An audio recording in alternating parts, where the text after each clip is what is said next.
बाजी तेरे इश्क की एपिसोड 16। यश ने अहाना को कमरे में हर जगह ढूंढ लिया था, लेकिन अहाना कहीं भी दिखाई नहीं दे रही थी। कमरे में उसे न पाकर यश के दिल में बेचैनी होने लगी। उसके मन में बार बार यही ख्याल आ रहा था कि कहीं अहाना उसे छोड़कर चली तो नहीं गई। यश जैसे तैसे खुद को संभालता है और फिर अपने कमरे से बाहर निकल आता है। गुस्से में वह अपने गार्ड्स को बुलाता है। उसकी आवाज़ इतनी तेज थी कि उसे सुनकर समर और पुनीत भी अपने अपने कमरे से निकलकर लिविंग रूम में आ जाते हैं। तभी दिशा भी अपने कमरे से बाहर आ जाती है। यश को इतने गुस्से में देखकर समर उससे पूछता है, क्या हुआ भाई, आप इतने गुस्से में क्यों हो? यश गुस्से में जवाब देता है, अहाना कहाँ है? मैंने तुझे कहा था ना उसका ध्यान रखने को, फिर वो यहाँ से कैसे चली गई? यश की बात सुनकर समर उसके पास आता है और उसका चेहरा ध्यान से देखकर नाक सिकोड़ते हुए कहता है, भाई क्या आपने पी रखी है? यश और भी गुस्से में कहता है, क्या मतलब है तेरा? समर जवाब देता है, आप अजीब बातें क्यों कर रहे हैं? भाभी तो घर में ही है। अगर घर में है तो कहाँ है? यश झुंझलाकर कहता है, मैंने पूरा कमरा देख लिया, वो वहाँ नहीं है। तभी दिशा बोलती है, वो आपके स्टडी रूम में है। उन्हें नींद नहीं आ रही थी तो मैंने उन्हें वहाँ भेज दिया था ताकि आपकी बोरिंग किताबें पढ़ते पढ़ते वो सो जाए। दिशा की बात सुनते ही यश दौड़कर अपने स्टडी रूम की तरफ जाता है। जैसे ही वह दरवाज़ा खोलकर अंदर झांकता है, उसे अहाना सोफे पर सोती हुई दिखाई देती है। अहाना को देखकर यश के दिल को बहुत सुकून मिलता है। वह धीरे से दरवाज़ा बंद कर देता है।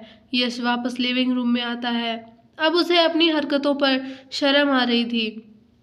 उसे देखकर समर और दिशा हंसने लगते हैं। यश सख्त लहजे में कहता है, अब तुम लोग यहाँ क्यों खड़े हो? अपने अपने कमरे में जाओ।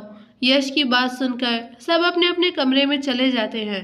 सबके जाने के बाद यश पुनीत से कहता है, घर में थोड़े और गार्ड्स रख लो और सीसीटीवी भी लगवा दो। मैं कोई रिस्क नहीं ले सकता। पुनीत सिर हिलाकर जवाब देता है, जी सर, हो जाएगा। यश सीधे अहाना के पास चला जाता है। वह धीरे से स्टडी रूम में जाता है। अहाना सोफे पर बड़े आराम से सो रही थी। यश उसके पास बैठ जाता है। अहाना ने किताब से अपना चेहरा ढक रखा था। पढ़ते पढ़ते ही उसे नींद आ गई थी। यश बहुत सावधानी से उसके चेहरे से किताब हटाता है और उसे ध्यान से देखने लगता है। उसने अपने हाथों से अहाना के हाथ को पकड़ रखे थे। कितना पागल हो गया हूँ मैं तुम्हारे पीछे, यश धीमे से कहता है। इन सब से बेखबर अहाना गहरी नींद में सोई रहती है। यह सोचकर यश को खुद पर हंसी आ जाती है कि उसने उसकी वजह से घर में इतना बड़ा तमाशा कर दिया और उसकी सुपरस्टार को कुछ पता ही नहीं। यश अहाना को उठाकर अपने कमरे में ले जाता है। बड़े प्यार से उसे बेड पे सुलाता है। फिर शावर लेने के बाद खुद भी उसके पास आकर लेट जाता है। आज जो कुछ हुआ उसकी वजह से यश को थोड़ी बेचैनी हो रही थी। एक पल के लिए वह सच में डर गया था कि कहीं अहाना उसे छोड़कर न चली जाए। उससे दूर होने का ख्याल ही उसे परेशान कर रहा था। यश अहाना को उसकी कमर से पकड़कर अपने करीब खींच लेता है। अहाना का सिर उसके सीने पर आ जाता है। वह उसे अपनी बाहों में कसकर पकड़ लेता है और आंखें बंद करके सोने की कोशिश करता है। अनुज का घर। इस वक्त अनुज अपने कमरे के सोफे पर बैठा हुआ था। सुबह जो कुछ उसके और यश के बीच हुआ था, यही बातें उसके दिमाग में घूम रही थी। उसे समझ नहीं आ रहा था कि दिशा के लिए उसके दिल में जो फीलिंग्स है वो यश को कैसे बताएं। अनुज को इस वक्त दिशा की बहुत याद आ रही थी। कुछ देर सोचने के बाद वह टेबल पर रखा अपना फ़ोन उठाता है और दिशा का नंबर डायल करता है। फ़ोन की रिंग से दिशा की नींद खुल जाती है। जैसे ही स्क्रीन पर अनुज का नाम दिखता है, उसके चेहरे पर मुस्कान आ जाती है। वह तुरंत कॉल रिसीव कर लेती है। हेलो अनुज, इतनी रात को कॉल किया, सब ठीक है ना? दिशा चहकती हुई आवाज़ में पूछती है।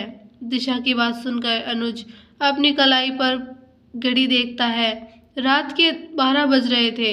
उसे थोड़ी शर्मिंदगी महसूस होती है, लेकिन वह खुद को संभालते हुए कहता है, मैं काफ़ी देर से यश को कॉल कर रहा था, लेकिन उसका फ़ोन नहीं लग रहा था, इसलिए तुम्हें कॉल कर दिया। सॉरी, इतनी रात को परेशान किया। दिशा मुस्कुराकर कहती है, कोई बात नहीं, भाई शायद सो गए होंगे। क्या मैं आपकी उनसे बात करवा दूं?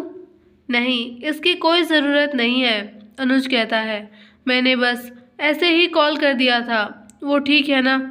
दिशा हंसते हुए कहती है, ठीक नहीं, वो तो पूरे के पूरे पागल हो चुके हैं। यह सुनकर अनुज हैरानी से पूछता है, क्यों, क्या हुआ? दिशा की आज की सारी बात उसे बता देती है। यह सुनकर अनुज जोर जोर से हंसने लगता है। सुबह 7 बजे अहाना की आंख खुलती है। वह देखती है कि वह यश के ऊपर सोई हुई है। जब अहाना की आंख खुलती है तो वह देखती है कि वह यश के ऊपर सोई हुई है। यह महसूस करते ही वह धीरे से उठने की कोशिश करती है, लेकिन यश की बाह उसकी कमर के चारों ओर आराम से लिपटी हुई थी। वह इतनी मजबूत नहीं थी, पर इतनी पास थी कि अहाना हिल नहीं पा रही थी। 2-3 बार कोशिश करने के बाद अहाना थक जाती है और यश को घूरकर देखने लगती है। मन ही मन वह उसे कोस रही थी। अहाना को क्या पता था कि यश जाग चुका है और जानबूझकर सोने का नाटक कर रहा है। अहाना उसे घूर ही रही थी कि तभी उसके कानों में यश की हल्की सी आवाज़ पड़ती है, मैं तुम्हें आज़ाद कर सकता हूँ अगर तुम मुझे गुड मॉर्निंग किस दे दो। यह सुनकर अहाना गुस्से से यश को देखती है। वहीं यश उसे शरारती मुस्कान के साथ देख रहा था। अहाना बिना कुछ बोले बस उसे घूरती रहती है। उसकी चुप्पी देखकर यश फिर कहता है, अगर किस नहीं दी तो पूरा दिन ऐसे ही मेरे पास रहना पड़ेगा। आपका दिमाग तो ठीक है क्या? अहाना झुंझलाकर कहती है, मुझे कोई किस नहीं देनी, मुझे जाने दीजिए। यश हंसते हुए जवाब देता है, नहीं तो क्या? अहाना फिर से खुद को अलग करने की कोशिश करने लगती है, लेकिन यश उसे और छेड़ने के मूड में था। वह हल्के से करवट बदलता है और अहाना उसके और पास आ जाती है। इस वक्त दोनों एक दूसरे के बहुत करीब थे। उनके बीच बस थोड़ी सी दूरी रह गई थी। यश की नज़दीकी से अहाना की सांसें तेज हो जाती हैं और उसका दिल जोर जोर से धड़कने लगता है। यश भी खुद को संभालने की कोशिश करता है और धीरे से कहता है, बस गाल पर छोटी सी किस, इतनी सी बात है। आखिरकार अहाना हार मान लेती है। ठीक है, वह कहती है, लेकिन ज़्यादा ड्रामा नहीं। यश के चेहरे पर जीत की मुस्कान आ जाती है और वह थोड़ा पीछे हट जाता है। अहाना झिझकते हुए अपना चेहरा उसके पास लाती है। घबराहट साफ उसके चेहरे पर दिख रही थी। वह आंखें बंद करती है और जैसे ही आगे बढ़ती है, यश हंसते हुए अपना हाथ आगे कर देता है।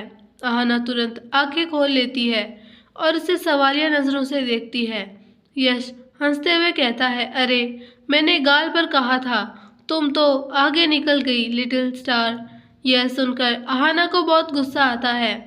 वह हल्के से यश के सीने पर मुक्का मारती है। मुझे जाने दीजिए। ठीक है, यश मुस्कुराता है।